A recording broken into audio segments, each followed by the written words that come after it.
Horrible Nights.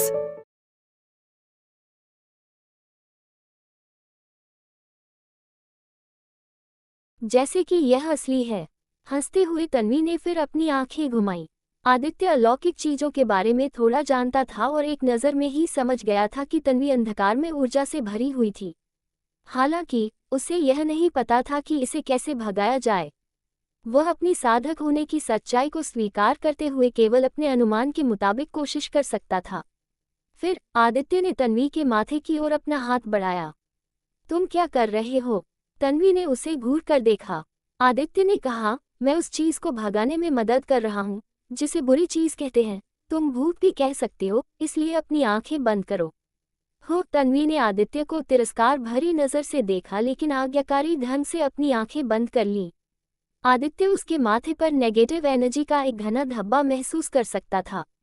जिस पल उसकी हथेली ने तन्वी के माथे को छुआ, आदित्य ने अपने शरीर के भीतर की पॉजिटिव एनर्जी को तन्वी के माथे की ओर निर्देशित किया।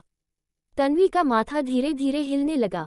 ये बहुत दर्द कर रहा है। तन्वी का चेहरा अचानक दर्द से मुड़ गया। आदित्य चुप रहा और अपने शरीर के भीतर एनर्जी को उत्तेजित करना जारी रखा। उसी समय तन्वी के माथे पर अचानक खून का निशान दिखाई दिया। तभी उसकी भौहों के बीच से एक काली छाया उभरी और बाहर निकल गई, जैसे चिमनी से काला धुआं निकलता है। जैसे ही छाया दिखाई दी, बिना कोई आकृति धारे धुएं की फॉर्म में वह खिड़की की ओर उड़ी। ऐसा प्रतीत हुआ कि वह छाया भागने की कोशिश कर रही थी। आदित्य ने ठंडी सांस ली और कहा, भागने की कोशिश कर रहे हो? उसने अपना हाथ हिलाया और तुरंत ही एक चमकता नीला हाथ हवा में प्रकट हो गया। बड़े हाथ ने सीधे काली छाया को पकड़ लिया। काली छाया से तुरंत ही डर और धमकी से भरी एक तीखी चीख निकाली। एक ऐसी चीख जिससे किसी की भी रीढ़ में सिहरन पैदा हो जाए। आह! ये दृश्य देखकर तन्वी डर के मारे चीख पड़ी। दरवाजे के दूसरी ओर एक भयानक चीख के बाद अपनी बेटी की चीख सुनकर कुंदन बिना कुछ सोचे तेजी से अंदर भागा। क्या हो रहा है? कुंदन चिंता में चिल्लाया। जब उसने नीले रंग बड़े अलौकिक हाथ को काली छाया पकड़ते हुए देखा तो उसका चेहरा नाटकीय रूप से बदल गया। यह क्या है? कुंदन का चेहरा पीला पड़ गया। आदित्य ने गंभीरता से कहा, मुझे ठीक से नहीं पता कि यह क्या है, लेकिन इस पर मौजूद काली ऊर्जा, ये बहुत स्ट्रांग है। पूरे कमरे का तापमान अचानक कुछ डिग्री गिर गया। वैसे तो आदित्य अब तन्वी को बोलना चाहता था कि उसने इस भूत को बाहर निकाल दिया है, इसे देखो और ध्यान से देखो। तन्वी के भयभीत और दब्बू भाव को देखकर आदित्य अब उसके साथ मजाक करने के मूड में नहीं था। जैसे ही वह उस बड़े हाथ से छाया कुचलने वाला था, अचानक उसके दिमाग में एक अंतर्दृष्टि कौंधी। फिर आदित्य के शरीर के छिद्र तुरंत खुल गए और काली छाया को सीधे अपने शरीर में खींच लिया।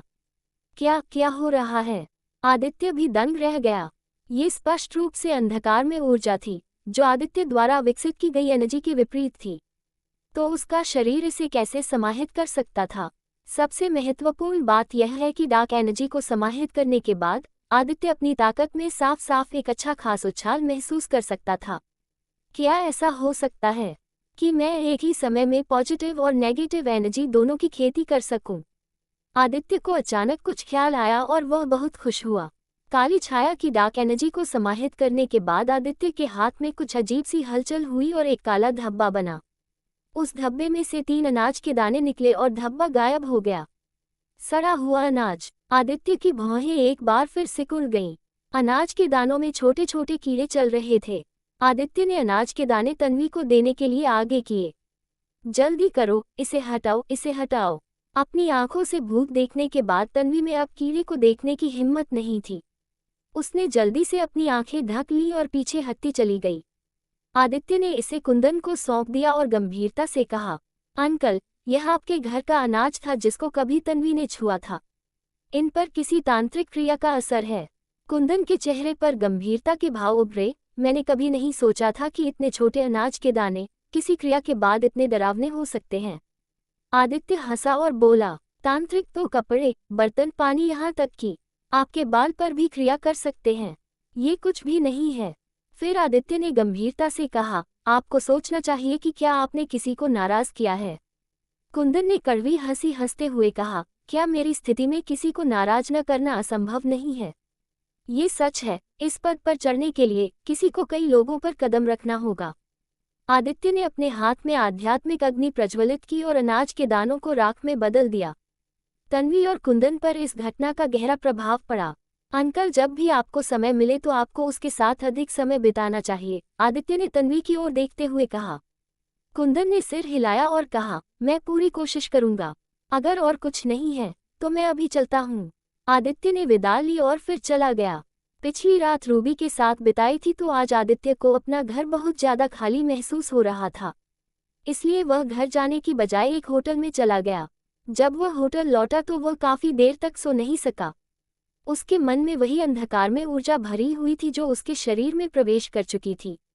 आदित्य ने अपना सिर नीचे किया और अपनी हथेली को देखते हुए खुद से फुसफुसाया, क्या मैं वास्तव में डार्क एनर्जी को भी समाहित कर सकता हूँ?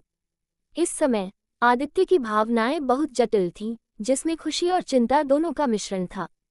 ये खुशी चिंता पर निर्भर रहने के अलावा साधना करने के एक अन्य तरीके की खोज से आई। हालांकि चिंता की बात यह थी कि जो लोग अंधकार में ऊर्जा के साथ साधना करते थे वे आमतौर पर अच्छे लोग नहीं होते थे और उनका अंत शायद ही कभी अच्छा होता था।